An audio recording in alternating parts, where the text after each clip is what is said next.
Everyone, welcome to Tax Smooth. 15 दिसंबर 2024 है आपकी लास्ट डेट एडवांस टैक्स पे करने की, जो कि है आपकी थर्ड इंस्टॉलमेंट। स्टार्टिंग की 2 इंस्टॉलमेंट हमारी जा चुकी है, आपने अपना एडवांस टैक्स पे कराया होगा आई होप।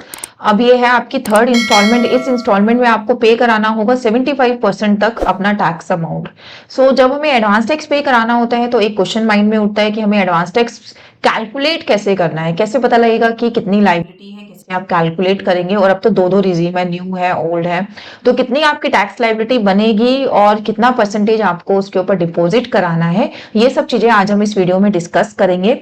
इससे पहले कि कैसे आपको कैलकुलेट करना है, एक ब्रीफ हम एडवांस टैक्स का ले लेते हैं कि किसकी रिक्वायरमेंट है एडवांस टैक्स पे कराने की और कब रिक्वायरमेंट है। तो वो मैं एक बार आपको ब्रीफली जल्दी जल्दी बता देती हूँ कि कैसे क्या होता है इसमें। ठीक है, एडवांस टैक्स क्या है, नाम से ही पता लग रहा है कि आपको अपना इनकम टैक्स की लायबिलिटी को इन एडवांस पे कराना है। अब ऐसा क्यों कराना होता है, एडवांस टैक्स में क्यों पे कराऊं, मतलब जब मैं रिटर्न फाइल करूंगी तभी अपना पूरा टैक्स जमा करा दूंगी, ऐसा हमारे माइंड में आता है कि एडवांस टैक्स ही क्यों। देखिए, अगर आप एडवांस टैक्स पे नहीं कराएंगे तो there are two type of interest, 234B and C। Income tax act के अकॉर्डिंग 234B एंड C आपको इंटरेस्ट लेवी हो जाएगा अगर आप एडवांस टैक्स पे नहीं कराते हैं तो। अब क्वेश्चन आता है कि एडवांस टैक्स किसको पे कराना है। अगर आपकी पूरे साल की टैक्स लायबिलिटी, यानी कि जब आप अपने इनकम टैक्स की रिटर्न को फाइल करते हैं ना, जब आप अपनी टैक्स लायबिलिटी कैलकुलेट करते हैं कि कितना टैक्स आपका बन रहा है, तो अगर आपकी वो टैक्स लायबिलिटी 10,000 रुपीज से अबव बनती है तो आपके ऊपर मैंडेटरी ऑब्लिगेशन है कि आपको एडवांस टैक्स पे कराना होगा। अगर आप नहीं कराते तो आपको पे करना होता है सेक्शन 234B एंड C के अंदर इंटरेस्ट। और ये लायबिलिटी आप किस तरीके से कैलकुलेट करते हैं, जब आप अपनी इनकम टैक्स की रिटर्न को फाइल करने जा रहे होते हैं, आपका कितना टैक्स बन रहा है उसको कैलकुलेट करने के लिए आप क्या करते हैं, अपनी टैक्स लायबिलिटी निकालते हैं और उसमें से जो भी आपके TDS या TCS डिडक्ट हो चुके हैं आप उनको लेस कर देते हैं, क्योंकि उतना टैक्स आप ऑलरेडी डिपॉजिट करा चुके हैं डिपार्टमेंट को, चाहे वो आपने खुद से डिपॉजिट कराया हो या फिर आपके बिहाफ पे आपके एम्प्लॉयर ने TDS डिडक्ट करके डिपॉजिट कराया है, या फिर आपने कार परचेज करी थी आपका TCS डिडक्ट हुआ है, तो उतना अमाउंट हम उसमें से डिडक्ट कर लेते हैं। तो उतनी लायबिलिटी में से आपको उतना TDS और TCS का अमाउंट डिडक्ट करके देखना है कि आपकी टैक्स लायबिलिटी कितनी बन रही है। अगर वो 10,000 से ऊपर बन रही है तो आपके ऊपर मैंडेटरी ऑब्लिगेशन है, अदरवाइज आप एडवांस टैक्स को इग्नोर कर सकते हैं। इसके अलावा जो हमारे सीनियर सिटीजन्स होते हैं, जो सीनियर सिटीजन्स हैं, सीनियर सिटीजन्स के ऊपर भी एडवांस टैक्स पे करने की कोई भी लायबिलिटी नहीं है। अगर वो एडवांस टैक्स पे नहीं भी करते तो भी उनको कोई भी इंटरेस्ट पे नहीं करना पड़ेगा, बट उसमें उनको 2 कंडीशन कंप्लाई करनी होती है। नंबर 1, वो एक रेजिडेंट सीनियर सिटीजन होना चाहिए। नॉन रेजिडेंट सीनियर सिटीजन को एडवांस टैक्स पे करना होगा। यहाँ पे बहुत कंफ्यूजन रहती है कि सीनियर सिटीजन को तो पे ही नहीं करना होता, but there is an obligation कि सीनियर सिटीजन, अगर आप एक रेजिडेंट सीनियर सिटीजन है तो गवर्नमेंट ने आपको छूट दिया, आप एडवांस टैक्स को अवॉइड कर सकते हैं। अगर आप नॉन रेजिडेंट है तो नॉन रेजिडेंट के लिए तो कोई छूट ही नहीं है डिपार्टमेंट की तरफ से, उनको ज्यादा से ज्यादा टैक्स ही पे करना होता है, तो यहाँ पर भी आपको एडवांस टैक्स पे करके चलना है। सेकेंड कंडीशन जो आपकी इसमें है, आपकी जो इनकम है सीनियर सिटीजन्स की वो बिजनेस से नहीं होनी चाहिए। अगर आपकी इनकम बिजनेस से है तो आपको एडवांस टैक्स पे करना होगा। अगर आप एक सैलरीड है, आप सीनियर सिटीजन है, आप पेंशनर हैं, या फिर आपको रेंटल इनकम आ रही है, या फिर अदर सोर्सेज की आपकी कोई इनकम है, लाइक इंटरेस्ट इनकम, आपके एफडीज का इंटरेस्ट, इन्वेस्टमेंट से आपको कुछ मिल रहा है, तो आप एडवांस टैक्स को अवॉइड कर सकते हैं। बट अगर आप एक बिजनेस रन कर रहे हैं, आपको बिजनेस इनकम होती है, तो आप एडवांस टैक्स पे आपको करना होगा। उस केस में आपके ऊपर मैंडेटरी ऑब्लिगेशन है। तो ये हो गए वो लोग जिनको एडवांस टैक्स पे नहीं करना, लाइक सीनियर सिटीजन को एडवांस टैक्स पे नहीं करना होता अगर वो रेजिडेंट है और उनकी जो इनकम है वो बिजनेस से नहीं है। तो सीनियर सिटीजन्स की इनकम टैक्स के अकॉर्डिंग जो डेफिनेशन है वो है 60 ईयर्स एंड अबव। अगर आपकी एज 60 ईयर्स या फिर उससे ज्यादा है then you count under senior citizen. तो ये 2 चीजें क्लियर हो गई आप सबको। थर्ड जो चीज मैं आपको इसमें बताना चाहती हूँ, एडवांस टैक्स किस तरह कितनी इंस्टॉलमेंट में पे होता है, आपका 4 इंस्टॉलमेंट में पे होता है। ईयर स्टार्ट होते ही, जैसे हमारा अप्रैल टू मार्च आपका फाइनेंशियल ईयर होता है, अप्रैल मई जून 3 महीने का जो भी आपका टैक्स पूरे साल का जो भी टैक्स लायबिलिटी है उसमें 3 महीने का आपको 15% आपको एडवांस टैक्स पे करना होता है। कब पे करना होता है, 15 जून को। Then there will be second installment जो आपकी ड्यू है 15 सितंबर को, आफ्टर 6 मंथ्स, पूरे साल का 6 मंथ के बाद। यहाँ पर आपको जो एडवांस टैक्स पे करना होता है वो करना होता है 45% of your tax liability. Remember this word, 45% of your tax liability. पूरे साल की जो आप टैक्स लायबिलिटी सोच के चल रहे हैं कि इतना टैक्स मेरा बन जाएगा इस साल, उसका आपको 45% टैक्स पे करना है। इस 45% में से यहाँ पे हम 45% टोटल अमाउंट ले रहे हैं, आपको क्या करना है, मान लीजिए आपकी 10,000 की लाइबिलिटी थी, उसका 45% कितना हुआ, 4500। उस 4500 में से अब आप क्या करेंगे, अगर आपने फर्स्ट इंस्टॉलमेंट पे करी है, लेट सपोज आपने 1500 ऑलरेडी पे कर दिया फर्स्ट इंस्टॉलमेंट में से, तो 4500 में से आप 1500 लेस करेंगे, फिर जो आपका रिमेनिंग अमाउंट है 3000 रुपीज, उतना आपको पे करना है अपनी सेकेंड इंस्टॉलमेंट में। थर्ड इंस्टॉलमेंट तक आपका पे हो जाना चाहिए 75% टैक्स, और इसकी ड्यू डेट है 15 दिसंबर, जो कि अभी हमारी ड्यू है। फोर्थ इंस्टॉलमेंट तक आपका पे हो जाना चाहिए 100% टैक्स, ठीक है। तो ये हो गई परसेंटेज कि कब कब आपको कितना कितना परसेंट एडवांस टैक्स पे करना होता है। इसमें एक एग्जाम्पशन दी गई है उन लोगों के लिए जो कि बिजनेस करते हैं, जो कि बिजनेस एसएससी हैं और अपनी रिटर्न 44 एडी एंड 44 एडीए में भरते हैं, यानी कि ऐसे एसएससी जिनकी टर्नओवर बहुत कम होती है और वो बुक्स ऑफ अकाउंट्स मेंटेन नहीं कर रहे हैं, बिजनेस रन कर रहे हैं, तो वो लोग अपनी इनकम टैक्स की रिटर्न को फाइल करने के लिए यूज करते हैं दो section, section 44 AD and 44 ADA. अगर आप इन सेक्शंस को यूज करके अपनी इनकम टैक्स की रिटर्न को फाइल करते हैं तो आपको ये एग्जाम्पशन दी गई है कि आप ये परसेंटेज टर्म में एडवांस टैक्स पे ना करके आप क्या करिए, 15 मार्च पे 100% अपना टैक्स पे कर दीजिए। मतलब आपको 15%, 45% ऐसे पे करने की जरूरत नहीं है, आप 100% अपना 15 मार्च को भी अगर पे करेंगे तो आपके ऊपर बेसिकली 234C का इंटरेस्ट लेवी नहीं होगा। तो अब ये समझ लेते हैं कि 234B एंड C में कितना आपको इंटरेस्ट पे करना होगा और किस तरीके से ये इंटरेस्ट आपके ऊपर एप्लीकेबल होने वाला है। फर्स्ट आपका इंटरेस्ट हुआ सेक्शन 234B का इंटरेस्ट। सेक्शन 234B का जो इंटरेस्ट होता है वो होता है कि अगर आपका जो एडवांस टैक्स, जो आपकी टैक्स लायबिलिटी थी, ठीक है, वो अगर आपने 90% तक पे कर रखी है तो आपको 234B का इंटरेस्ट नहीं पे करना। अगर आपने 90% से कम अपनी टैक्स लायबिलिटी पे करी है तो आपको 1% पर मंथ और पार्ट ऑफ द मंथ पे करना होगा सेक्शन 234B का इंटरेस्ट। चलिए इसको एक बार समझ लेते हैं। 234B का इंटरेस्ट, ठीक है। लेट सपोज मिस्टर ए है, उसकी जो टैक्स लाइबिलिटी बन रही है पूरे साल की वो बन रही है 1 लाख रुपीज, ठीक है। 1 लाख रुपीज में पूरे साल में अगर वो, ठीक है, 90,000 रुपीज पे कर देता है एडवांस टैक्स तो इसको ये इंटरेस्ट नहीं देना पड़ेगा। और अगर ये 90,000 से कम यानी कि 80,000 ही इसने एडवांस टैक्स अभी तक पे कराया है, इसकी जो लाइबिलिटी है वो कितनी पेंडिंग है, 20,000 रुपीज की इसकी लाइबिलिटी अभी भी पेंडिंग है, तो उस 20,000 पे इसको पे करना होगा इंटरेस्ट। कितना पे करना होगा, इंटरेस्ट का रेट है 1% पर मंथ और पार्ट ऑफ द मंथ। कब से कैलकुलेट होगा, ये होगा आपका कैलकुलेट असेसमेंट ईयर के अप्रैल से। यानी कि अगर मैं अभी जो हमारा फाइनेंशियल ईयर चल रहा है 2024-25 की बात करूं तो आपको अपनी जो 100% लाइबिलिटी है वो 31 मार्च 2025 तक आपको पे ऑफ कर देनी है। अगर आपने नहीं करी है तो आपको 234B का इंटरेस्ट लगेगा। अगर आपने 90% लाइबिलिटी पे कर दी है तो आपको ये इंटरेस्ट नहीं पे करना होगा।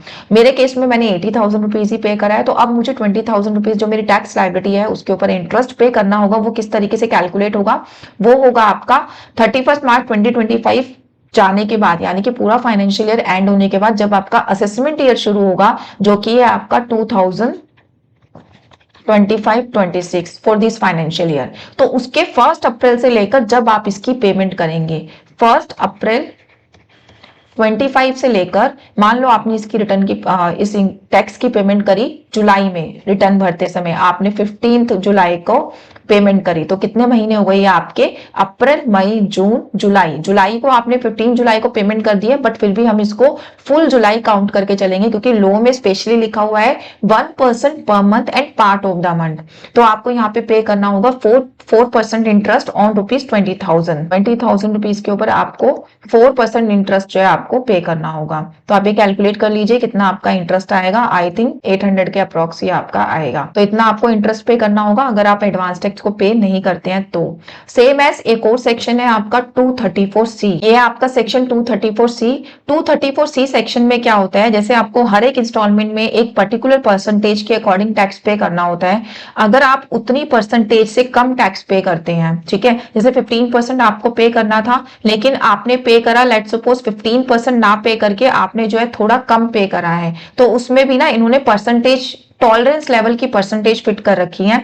जैसे 15% से कम यानी कि 12% तक अगर आपने टैक्स पे कर दिया तो हम आपके ऊपर कोई इंटरेस्ट नहीं लगाएंगे। सेम एज 15 सितंबर पे आपने 45% ना पे करके आपने 36% तक आपने टैक्स पे कर रखा है तो भी आपको जो है कोई इंटरेस्ट देने की जरूरत नहीं है। बट थर्ड इंस्टॉलमेंट आते आते तक आपका पूरा 75% पे ऑफ हो जाना चाहिए, जितनी भी आपकी टैक्स लायबिलिटी है उतना। अगर इससे कम आपका पे होता है या फिर फर्स्ट और सेकंड क्वार्टर में 12% से या 36% से आपको कम टैक्स आप पे करते हैं तो आपको जो इंटरेस्ट पे करना होता है इसमें भी 1% आपको जो है इंटरेस्ट पे करना होता है, 1% per month for the period specified in the table for the amount of tax due will be charge. इसमें देखिए 15 जून से लेकर 15 सितंबर के बीच में 3 मंथ्स का है, 1% फॉर 3 मंथ। 15 सितंबर से 15 दिसंबर के बीच में अगेन 3 मंथ्स का है आपका 1% फॉर 3 मंथ। तो यहाँ पर हमें देखना है कि कितनी परसेंटेज हम टैक्स लाइबिलिटी अपनी पे ऑफ कर रहे हैं, कितनी कम पे ऑफ कर रहे हैं, उसके अकॉर्डिंग हम 3 मंथ्स का 1% के अकॉर्डिंग इंटरेस्ट कैलकुलेट करते रहेंगे और इस टेबल को फॉलो करके हमें उस इंटरेस्ट के अमाउंट को कैलकुलेट करना है। 234C का इंटरेस्ट कैलकुलेट करना इजी टास्क नहीं है। इसमें अगर आप हर 3 महीने में आपका जो रेट ऑफ इंटरेस्ट है वो आपका एक तरीके से चेंज हो जाता है, क्योंकि यहाँ पर जिस लाइबिलिटी के ऊपर रेट आपका लग रहा है वो चेंज है, नेक्स्ट मंथ में आपकी जो लाइबिलिटी है वो चेंज है, तो आपको जो है हर 3 महीने में अलग अमाउंट के ऊपर टैक्स इंटरेस्ट चार्ज करना होता है, लेकिन इंटरेस्ट का रेट 1% ही है, 1% पर मंथ। तो इसमें इन्होंने फर्स्ट और सेकंड क्वार्टर में टॉलरेंस लेवल अपना दे रखा है कि यहाँ पर आप 12% तक पे कर सकते हैं, कोई इंटरेस्ट नहीं लिया जाएगा आपसे। सेकंड क्वार्टर में हम आपका 36% तक हम सेटिस्फाई हैं।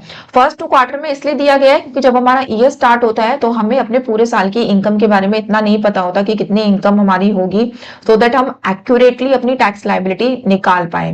बट जैसे जैसे हमारा ईयर एंड होता है हमें अपनी इनकम की पोजीशंस जो है क्लियर होने लगती है, तो हम अपनी जो टैक्स लायबिलिटी है वो एक्यूरेटली कैलकुलेट कर सकते हैं। तो इसीलिए जो है बाद तक इन्होंने उसका टॉलरेंस लेवल जो है खत्म कर दिया है कि अब आपको एक्यूरेट टैक्स ही पे करना होगा, अदरवाइज आपको इंटरेस्ट पे करना होगा। अभी भी मैं ये बोलूंगी जरूरी नहीं आप एक्यूरेट टैक्स पे करके चलिए, आप अपना एडवांस टैक्स जरूर पे कराइए।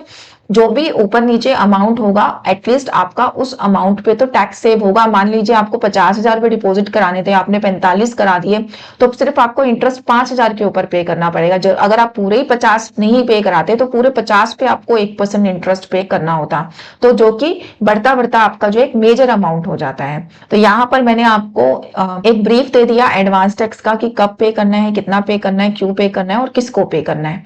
अब देखते हैं कि इस साल के लिए थर्ड इंस्टॉलमेंट का आप एडवांस टैक्स किस तरीके से कैलकुलेट करेंगे। मान लीजिए मिस्टर ए है, ठीक है, मिस्टर ए की पूरे साल की इनकम उसको लगता है कि मेरी 10 लाख रुपए इनकम होगी इस साल। मिस्टर ए की एग्जेम्पशन एक्सपेक्टेशंस हैं कि पूरे साल उसकी जो इनकम है वो 10 लाख रुपीस होने वाली है, ठीक है। अब मिस्टर ए ने अपनी कुछ इन्वेस्टमेंट भी कर रखी है, आपका एटीसी हो गया, एटीडी हो गया, ठीक है। टोटल अमाउंट उसने जो है 2 लाख रुपए का इन्वेस्ट कर रखा है और मैं ये मान के चल रही हूँ कि 2 लाख का 2 लाख उसको अलाउ हो जाएगा। उसने 1.5 लाख रुपए एटीसी में ले रखा है और 50,000 की उसने जो है एटीडी में डिडक्शन ले रखी है अपनी और अपने पेरेंट्स की इंश्योरेंस पॉलिसी की, ठीक है। इसके अलावा मिस्टर डी ने कुछ कैपिटल गेन भी अर्न किया था, उसकी कुछ इन्वेस्टमेंट थी जो उसने सेल आउट करी थी, तो उसके ऊपर उसको जो है 50,000 का हम मान लेते हैं, 50,000 का उसको जो है यहाँ पर long term capital gain arise हुआ, ठीक है। तो यहाँ पे इस बार के बजट में जो चीजें आई वो भी एक बार देख लेंगे। लॉन्ग टर्म कैपिटल गेन उसको मान लीजिए 50,000 का ये हुआ, तो ये मिस्टर ए के अकॉर्डिंग उसकी पूरे साल की इनकम अभी तक उसको लगता है कि मेरी इतनी इनकम मेरे को पूरे साल में हुई है।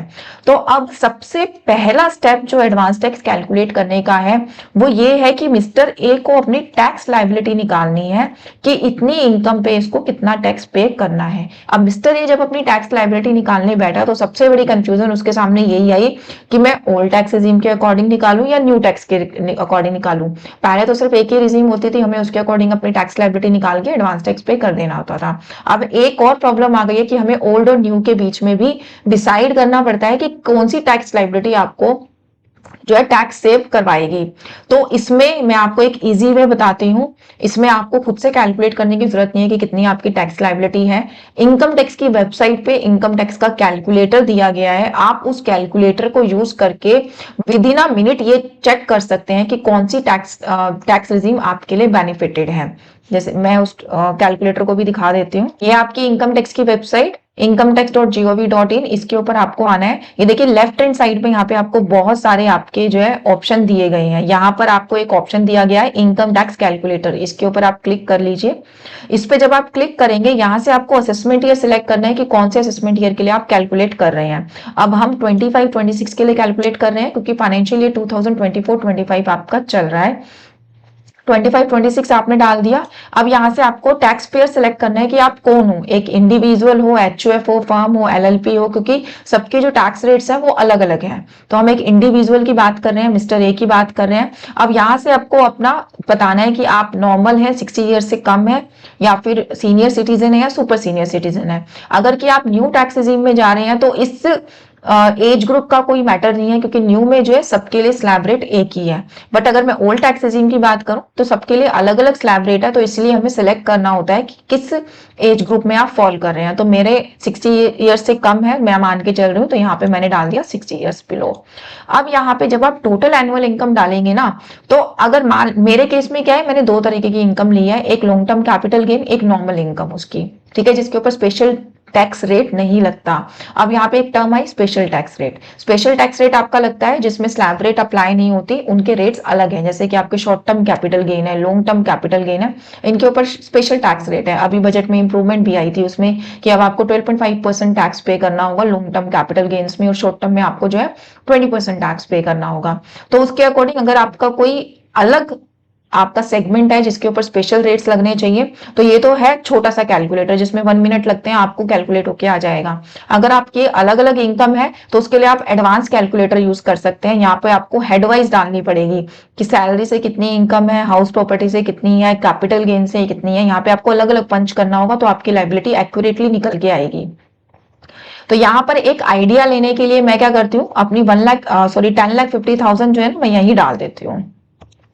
10,50,000 मैंने डाल दी यहाँ पे। ऑल्दो 50,000 पे मेरा अलग से 12.5% टैक्स लगना चाहिए, मैंने जस्ट फॉर कन्वीनियंट यहाँ पे पूरी डाल दी है। जब आप अपना कैलकुलेट करेंगे तो आपको पूरा फॉर्म अपना भरना है एडवांस कैलकुलेटर में जाके। डिडक्शंस थी मेरी 2 लाख रुपए की, ठीक है। तो जब मैंने इनकम डाली, अपनी डिडक्शन डाली, तो यहाँ पे देखिए अपने आप कैलकुलेट होके आ गया कि ओल्ड टैक्स रेजिम में आपका टैक्स बन रहा है 85,800, न्यू टैक्स रेजिम में आपका टैक्स बन रहा है 59,800।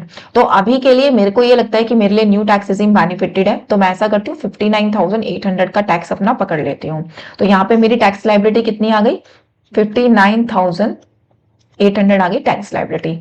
अब ये मान लेते हैं कि मेरा जो टीडीएस या फिर टीसीएस ऑलरेडी कटा हुआ है, वो मेरा कटा हुआ है कितना, 19,800, ठीक है। सेकंड स्टेप में आपको देखना है कि आपका कितना टीडीएस या फिर टीसीएस आपका कटा हुआ है, तो उतना अमाउंट अब आपको इस अमाउंट में से लेस कर देना है, क्योंकि 59,800 की लाइबिलिटी में से आप ऑलरेडी 19,800 पे करा चुके हैं। तो ये मैंने डिडक्ट कर लिया, मेरी राउंड फिगर आ गई 40,000।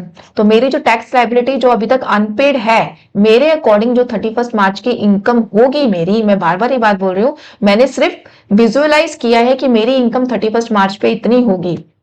क्योंकि क्या होता है, आपको पता है कि आपको मंथली रेंट कितना आ रहा है, अगर आपको रेंटल इनकम है तो। अगर आप सैलरी से अर्न कर रहे हो, मंथली आपकी सैलरी कितनी आ रही है आपको ये भी पता है, ठीक है। तो जो आपकी फिक्स्ड इनकम्स होती है ना, उसके बारे में आपको पता होता है। लेकिन अगर आपने मान लीजिए 31 मार्च से पहले लास्ट क्वार्टर में कोई अचानक कोई अपनी इन्वेस्टमेंट सेल कर ली, मार्केट में रेट अच्छा मिल रहा था, तो वो एक आपकी अनएक्सपेक्टेड इनकम है। उसके ऊपर टैक्स जैसे ही आप सेल करेंगे उस टाइम पे कैलकुलेट करके आप उस टाइम पे जमा करा सकते हैं। नेक्स्ट इंस्टॉलमेंट में उसकी जो भरपाई है वो आप कर सकते हैं। अभी के लिए हम उतना ही देखते हैं जितनी हमें पता है कि कितनी इनकम मेरी पूरे साल हो सकती है। तो यहाँ पे मेरी 40,000 की लाइबिलिटी यहाँ पे निकल के आ गई टीडीएस और टीसीएस लेस करने के बाद। थर्ड स्टेप मेरा होता है कि अब जैसे थर्ड इंस्टॉलमेंट हमारी जा रही है, कितना परसेंट पे कराना है मेरे को इसका, 40,000 का 75%, ठीक है। 40,000 का अब आप निकालिए 75% कितना होता है, वो हो गया आपका 30,000, ठीक है। 30,000 टैक्स लाइबिलिटी मेरी बनती है अभी 15 दिसंबर तक जो मेरे को पे करनी है। अब आपको क्या करना है, अगर आपने फर्स्ट और सेकंड इंस्टॉलमेंट पे करी थी जिसमें आपको 15% और 45% तक टैक्स पे करना था, तो आपने जितना भी पे करा था, लेट सपोज 45% तक मैंने जो है 20,000 टैक्स पे कर चुकी हूँ, ठीक है। तो अब आप कितना पे करोगे, आपको पे करना है सिर्फ 10,000 रुपीज, क्योंकि ये जो लाइबिलिटी परसेंटेज की है ये आपको अप टू दिस परसेंटेज पे ऑफ करनी है। 75% तक आपका 30,000 रुपीज पे ऑफ हो जाना चाहिए, जिसमें से 20,000 मैं ऑलरेडी पे कर चुकी हूँ, रेस्ट मुझे 10,000 रुपीज पे करना है इस क्वार्टर में। तो इस तरीके से आप अपनी लाइबिलिटी कैलकुलेट करिए और कैलकुलेटर को आप यूज कर सकते हैं। अभी मैं कोई कमिटमेंट नहीं करूंगी, मैं अभी क्लियरली आपको बोल रही हूँ कि ये जो कैलकुलेटर है, ये जो बजट में चेंजेस आए हैं वो इसमें इनबिल्ड हो गए हैं या नहीं हुए हैं, ये मैं अभी आपको कमिट नहीं कर सकती। बट हाँ, कैलकुलेटर से एक आपको आइडिया लग जाएगा कि कितना आपका टैक्स बन रहा है। एक्यूरेटली टैक्स पे कराना आपका मोटिव नहीं है यहाँ पे कि आपको एकदम एग्जैक्ट टैक्स अपना एडवांस टैक्स पे कराना है। थोड़ा बहुत इंटरेस्ट लगता है, लग जाने दो, बट हाँ आपको एडवांस टैक्स पे कराना है। यहाँ से आपको एक आइडिया लग जाएगा कि कितना आपको एडवांस टैक्स पे कराना है। या फिर आप एक मेथड ये भी यूज कर सकते हैं कि पिछले साल जो आपका पूरा टैक्स बन रहा था उसकी आप एक परसेंटेज इस बार ले सकते हैं कि उसका 75% तक मुझे इस बार पे कराना है, क्योंकि इनकम उतनी तो आपको होगी ही ना, उससे थोड़ी बहुत बढ़ सकती है, कम नहीं हो सकती। तो जितनी भी बढ़ेगी उसके ऊपर आप इंटरेस्ट पे कर दीजिएगा। तो इस तरीके से आप जो है अपना एडवांस टैक्स कैलकुलेट कर सकते हैं। तो ये थी मेरी डिटेल्ड वीडियो एडवांस टैक्स के ऊपर। Again I am saying 15 December last date है। अगर आपकी लाइबिलिटी कुछ एडवांस टैक्स की बनती है तो आप पे करा दीजिए, नहीं तो ये जो इंटरेस्ट का अमाउंट है लास्ट में 31 जुलाई तक, ये बहुत हैवी हो जाता है और मेजर पोर्शन आपको अपने टैक्स का एज अ इंटरेस्ट ही पे करना पड़ जाता है। तो thank you so much watching this video से रिलेटेड या फिर अदर टैक्स मैटर्स से रिलेटेड, डायरेक्ट टैक्सेशन से रिलेटेड कोई इशू है आपको तो आप हमें कमेंट बॉक्स में डालकर अपनी क्वेरीज के आंसर ले सकते हैं। मेरी हमेशा से ही कोशिश रहती है कि मैं जल्दी से जल्दी आपकी क्वेरीज के आंसर दूं।